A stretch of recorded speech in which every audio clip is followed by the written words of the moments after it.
Upon moving to my new apartment last year, I've had an opportunity to finally get myself a nice and big desk. This is where I am working my day job as well as running some DIY projects after hours. However, I quickly noticed there is something I could definitely do with. I found and ordered a handy furniture socket mounted directly onto the tabletop, which is going to power some of my projects and devices, plus it's got two USB ports for chargers and smaller devices like Arduino. I love the idea of it being foldable when not in use. This means I now have to take my brand new desk to my granddad's workshop where I can try butchering it. The installing process should be self-explanatory, but should you have any questions, make sure to ask them in the comments section below.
So that's it, the job's done, and I can't describe how useful it's been for the last couple of weeks.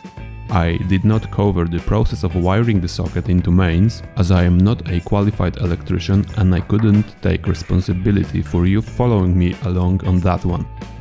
In other news, if you use Instagram, please consider following me to see some more details on the projects I'm currently working on. Plus, if you like the video, a thumbs up and subscribe button below is one way to support my work, and I will see you next time.